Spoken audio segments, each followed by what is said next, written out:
Então, pessoal que está chegando aí, pessoal, boa tarde. Ó, fazendo agora uma revisão da movimentação do dólar, tá? No dia de hoje, fazendo também do índice.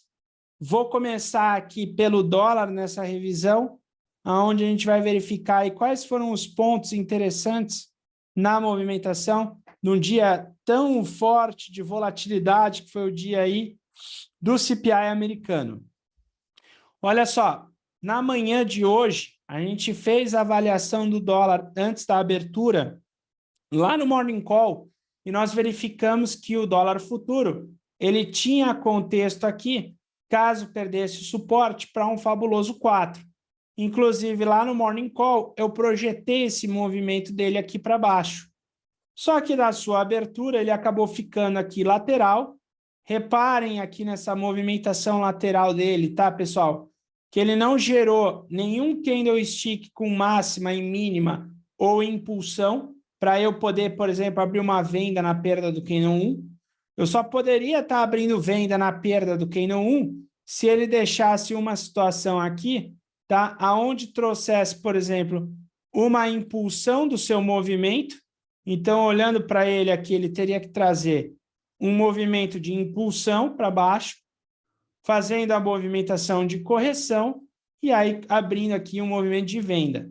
Esse seria um contexto que eu pudesse buscar por venda, mas não da forma como ele deixou aqui na sua movimentação, porque a primeira barra, ela tem com a segunda barra a máxima e a mínima dentro do candle anterior, ou seja, ele foi afunilando uma movimentação. Depois deixa uma barra de dúvida na média móvel de 20, eu teria que esperar a impulsão, a correção para abrir um pivô de baixa. E ele não deixou. Nesse caso aqui, a gente teve a 9,6, a divulgação da inflação nos Estados Unidos, que mostrou uma alta ali acima do esperado, né? Ela teve uma movimentação um pouco menor do contabilizado dela, mas o CPI ali, ele deu uma alta de 0,1, era esperada uma baixa de 0,1, e aí na comparação anual ele sobe 8,3 e o mercado projetava 8,0, né? Então, esse 8,3 que foi o que deu, com a projeção do mercado em 8,0, fez com que a movimentação aí do mercado fosse muito para baixo nas bolsas e disparou o dólar para cima, né? Já mostrando aí que não adianta o Fed ser muito resiliente com os juros, ele vai ter que aumentar os juros forte. Disparou o movimento do dólar. Naquele exato momento, vendo a correlação de todo o mercado, nós pensamos aqui na abertura de uma compra através do rompimento dessa barra elefante, que era um Pablito. Nesse caso aqui, como ela deixou esse suporte, a gente teria, por exemplo, um trade entrando no rompimento com stop de 15 pontos e aí projetando esse movimento para cima para pegar um alvo compatível no 100%. O dólar ele acabou fazendo essa movimentação e daria um trade um pouco mais arriscado nessa movimentação, tá? Então, esse contexto acabou sendo assim uma movimentação muito rápida da movimentação do dólar numa notícia. Não foi um trade técnico, né? Foi um trade aí de notícia bem subjetivo. Mas acompanhando a movimentação do dólar como um todo, nós vimos então essa saída dele de forma positiva. Depois, acompanhando esse movimento, a gente percebeu um pivô de reversão. Esse pivô de reversão, a gente chama ele de Mark Crisp. Eu só posso trabalhar no Mark Crisp quando eu tenho um movimento de violência. Seja uma violência positiva, para o mercado voltar a cair, seja uma violência negativa para o mercado voltar a subir. O que o mercado precisa produzir para eu ter um Mark Crisp? Eu preciso ter uma sequência de barras lá dando a direção de ignição do mercado. Quando ele começa a retornar, ele precisa fazer, primeiramente, um único candle com máxima e mínima maior que o candle anterior e depois um candle que tenha a máxima e a mínima menor que o anterior. Para assim, no próximo candle, caso ele venha a romper o topo, ele abre e compra. Isso aqui faz 1, 2, 3 de um pivô de reversão. Você tem o stop no fundo e projeta o alvo. Então, acompanhando a movimentação bem de perto aqui no caso do dólar futuro, a gente percebeu nesse movimento dele, tá? Que ele acabou deixando no candle 18 a máxima e a mínima dessa movimentação, a máxima maior que o 17 e a mínima maior que a do 17. Marcamos o fundo do 17 para uma venda, projetando esse pullback aqui para baixo. Nessa movimentação, o dólar acabou saindo aqui nessa venda, o stop estava no topo, foi um trade técnico, Mark Crisp. Essa movimentação gerou aí o trade até o seu terceiro alvo, e eu poderia fazer um carregamento pela média móvel de 9. Fechando acima da 9, eu tenho como opção sair do trade ou trazer o stop para o topo dessa barra aqui, 25. Quem faz a condução da barra 25, ele ainda continuou mais para baixo. E continuando mais para baixo, a gente viu outra abertura de uma volta em V mais técnica, que aí seria a perda do 23. Ela tinha um alvo no 51,74, que foi atingido nessa movimentação. Só que aqui a gente viu que o stop era muito caro, né? Um stop ali mais de 20 pontos, muito caro. Aqui antes a gente tinha um stop bem menorzinho, 12 pontos, tá? Então a gente evitou aí essa movimentação, mas também seria uma entrada técnica, né? Pertencente ao movimento anterior. O movimento mesmo inicial para uma venda seria a perda do candle 19. Depois, na movimentação do dólar, a gente percebe ele entrando num contexto de range. Quando entra em contexto de range, eu tenho que fazer a marcação do range. Então, você vai pegar, nesse caso, o fundo absoluto marcado aqui dessa movimentação. Você pegou o fundo, você vai encontrar até o topo anterior. Encontrando o topo anterior, rompeu a máxima, posso esperar um pullback. Ele deixou esse pullback e trouxe aqui uma cutucada numa compra. E esse trade aqui é conhecido como um trade de breakout com pullback no rompimento. Esse trade ele teria um stop nesse fundo. Infelizmente, para essa movimentação, ele seria estopado, esse movimento dele, tá? E aí, nesse contexto aqui estopado, eu seria obrigado, então, a fazer uma nova marcação desse breakout, marcando esse topo atual, que agora aqui ele foi um topo deixado estopado, junto com o fundo. E enquanto ele se mantém dentro desse range, o ideal é não fazer nada, né? Então, a gente está vendo ele voltando aqui, produzindo um pivô, provavelmente um pivô de pré-rompimento da máxima, provavelmente o dólar possa voltar a testar esse topo ainda no dia de hoje, ele já tem a movimentação aqui alinhada, só que por ele ter deixado um ponto de stop aqui no 49, o ideal, às vezes, é evitar esses pivôs que ficam no meio, né? Para você não acabar tomando um stop ali 2 vezes, né? De qualquer forma, tudo indica ali ele voltando para o topo de hoje, né? Principalmente agora, depois das 15h30, o dólar costuma pegar uma tendência e continuar ela. Então, a tendência continuada seria de alta ali para encontrar o topo lá no 52,33 ou mais, né? Eu só preciso saber aí como que eu vou fazer para posicionar um trigger de entrada, um ponto de stop e qual setup seria trabalhado nessa movimentação.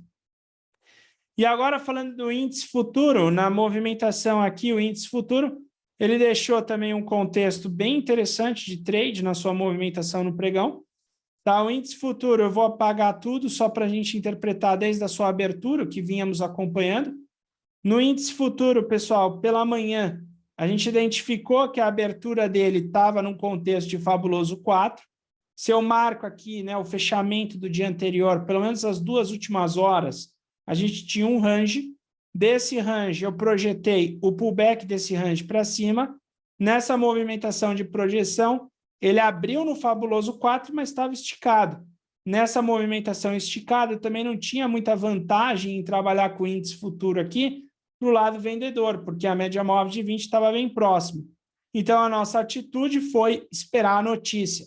Quando a notícia veio e produziu uma barra de ignição elefante, a gente marcou a mínima dessa barra e trouxe aquele contexto também de Pablito, onde tem um pullback escondido, projeta a máxima dessa cauda para baixo e ele deu um contexto vendedor durante a notícia. E em nenhum momento ele hesitou aqui em voltar, né? É importante ressaltar que o candle aqui mais para baixo, esse candle de número 12 com 13, fez um pullback, só que esse pullback, pessoal, quando você compara com a movimentação toda anterior, nós temos 1, 2, 3, 4, 5, 6 barras de ignição e um pullback muito pequenininho de uma única barra, super esticado, depois dele já ter caído aí mais de 2.000 pontos, né? Quanto que ele deu de queda aqui, de ponta a ponta? 2.600 pontos. Não é suficiente vender um pullback como esse. É extremamente perigoso, tá? Nessa movimentação do índice, então, o trade seria mais subjetivo, na perda do 8 ali, acompanhando a notícia que nós tivemos dentro do mercado hoje. Quando ele começou a voltar, a gente identificou aqui esse gift. Esse gift deu a entender um retorno para a média móvel de 200 numa volta em V. A volta em V, infelizmente, ela é um pouco subjetiva muitas vezes. Eu tenho contextos de volta em V que possam ser mais objetivos, mas eu tenho muitas vezes a volta em V de forma subjetiva. E nesse caso, só o gift deixado, ele é um pouco mais subjetivo, apesar de que o gift ainda até dá um certo alívio, porque o mais subjetivo que eu tenho de uma volta em V seria quando você tem a impulsão no retorno, e aí ele marca o fundo do candlestick aqui e o topo do candlestick que abre na sequência com um pullback escondido, que seria esse pullback escondido, por exemplo, aqui no 1 minuto e aqui nos 5 minutos. Tá? Nesse caso, ele deixou esse gift que poderia dar a entender esse pullback meio escondido. Desse pullback meio escondido, eu poderia pensar num trade colocando o stop nele aqui embaixo, projetando o alvo aqui para cima, ou no retorno da média móvel de 200 períodos. Ele também serviu como uma situação de trade. E depois, passando acima da 20, seria natural esperar um novo pivô acima da média móvel de 20, já alinhada com ela nessa movimentação, onde eu poderia marcar essa máxima, esperar a média móvel de 20 virar para cima, produzindo um pivô de alta. Não aconteceu esse movimento de imediato. A média móvel de 20 continuou apontando para baixo. A gente identificou que aqui poderia ser uma bandeira um pouco mais esticada da sua movimentação. Nessa bandeira, o correto seria esperar um pivô de baixa alinhado aqui nesse movimento. Esse pivô de baixa não foi deixado e a gente teve o índice entrando numa situação de range. Eu não poderia, em hipótese alguma, estar fazendo essa compra nesse movimento, porque a compra nessa movimentação ela veio depois de 3 barras seguidas da mesma cor, e aí eu não poderia estar fazendo essa movimentação. Então, marcando o topo que foi deixado junto com o fundo anterior prévio, a gente teve a entrada dele de um breakout. E nesse breakout, ele trouxe uma situação de rompimento, quando trouxe aqui a perda do candle 38, o candle 38 com 39 já teve máxima e mínima maior que o candle anterior, assim como o 41. Esse seria um primeiro pivô de baixa fora do breakout. E aí depois, com a mínima do dia, nós tivemos também um pullback de pré-rompimento. Que aí, no caso, o pullback de pré-rompimento está dado pelo candle 44, que deixou aqui o 44 máxima e mínima maior que o candle anterior, assim como o 41, produzindo um novo pivô de baixa de pré-rompimento da mínima. Essa movimentação também daria contexto para uma venda, assim como o pullback aqui no rompimento. Então, ele fez um pullback, tá? Só para a gente esclarecer. A gente teve um pullback pré-rompimento da mínima do dia, que foi aqui, tá? O pré-rompimento. Depois, nós tivemos um trade no rompimento dele, que foi um outro movimento também técnico, aqui nessa movimentação. Além disso, nós tivemos aqui na saída do breakout, aí foi um breakout com pullback de pós-rompimento, com pullback de pós, esse foi o outro movimento dele. Tá? Então, nós tivemos 3 movimentos técnicos indicando venda aí durante a movimentação da hora do almoço do índice futuro, tá? Cumprindo seus alvos. Como ele fez 5 ondas aqui para baixo, tá? Então ele fez 1, 2, uma terceira, uma quarta e até uma quinta onda. não muito bem alinhada nessa movimentação, porque a terceira onda tem que ser a maior, e no caso aqui não ficou muito claro isso, além da baixa primordial aqui da venda, tá? A gente trouxe o contexto de mergulhada dupla.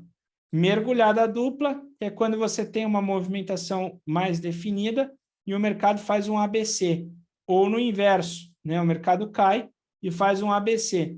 Você não entra no primeiro, você entra no segundo, porque aí o segundo já não traz a possibilidade dessa falha, que foi o que aconteceu. A gente viu isso acontecendo ao vivo, né? O mercado trazendo um pivô de reversão nessa movimentação, mas a gente já acostumado com isso dentro do mercado, evitou de fazer essa compra no afastamento inferior, porque poderia ser uma mergulhada dupla. E aí, nessa movimentação como um todo, marcamos a mínima e depois ajustamos esse topo. E estamos esperando ele fazer um pivô clássico aqui, nesse rompimento da mínima do dia. Ele chegou até fazer algo mais subjetivo com o candle 75, mas estava muito subjetivo, porque o 76 não deixou máxima maior que o anterior, mas deixou só a mínima. Então, agora, se ele fizer um pivô de baixa aqui, ele tem o contexto de continuação do movimento de baixa atual do Ibovespa, que aí seria pegar todo esse breakout e projetar ele para baixo, tá? Então, esses são os movimentos do índice do dólar do pregão de hoje. Você vê o dólar futuro, ele acabou rompendo, falta fazer o pullback para voltar a encostar lá perto dessa máxima aqui, onde ele tem máxima, tá? Ele teria que ter um pullback mais sadio do que esse, porque infelizmente esse pullback foi acompanhado de um stop anterior. Então, o ideal seria fazer um pullback agora, aí provavelmente ele deve fechar o dia cravando em novas máximas, e infelizmente toda essa movimentação no mercado vai frustrar o pivô que a gente viu de baixa ontem no dólar. O dólar ontem deixou um pivô de baixa. O que ele fez? Ele perdeu o suporte aqui dessa mínima, fazendo um pivô de baixa. Ele já tinha até acompanhado perto de um primeiro alvo na própria movimentação de ontem, mas frustrando completamente. Caso ele volte para romper o topo, aí nós teremos uma movimentação para o lado positivo aí dentro do dólar futuro, né? Aqui no caso é o dólar à vista, ok? E o Ibovespa, infelizmente, na sua movimentação, o Ibovespa ele não consegue ali, né, o rompimento da resistência, que daria um contexto comprador, né? A gente, muito azarado com as notícias do mercado, fez com que o Ibov voltasse a cair. Agora, o destaque vai para o próximo dia 21, que é agora de setembro, que é quando a gente tem a reunião do Fed. Nessa reunião do Fed, o mercado pode mostrar aí uma tendência um pouco melhor, dependendo de como será o discurso do Powell. Provavelmente, na próxima reunião do Fed, nós vamos estar assistindo o aumento de juros, da forma como ele vai vir, ali na casa do 0,75, por conta das informações que nós tivemos aí do CPI hoje, e também dados aí da inflação na própria Alemanha, né? Por sorte, a Alemanha soltou uma inflação um pouco menor do que a inflação ali dos Estados Unidos, mas a gente tem 76% de chance do aumento na casa de 0,75 para a próxima reunião. Nesse caso, agora, aumento de 0,5% já é descartado, nem tem chance nenhuma para isso, tá? Se você percebe que até ontem tinha 9% de chance, e até uma semana atrás, a gente tinha 27% de chance do aumento de 0,5%.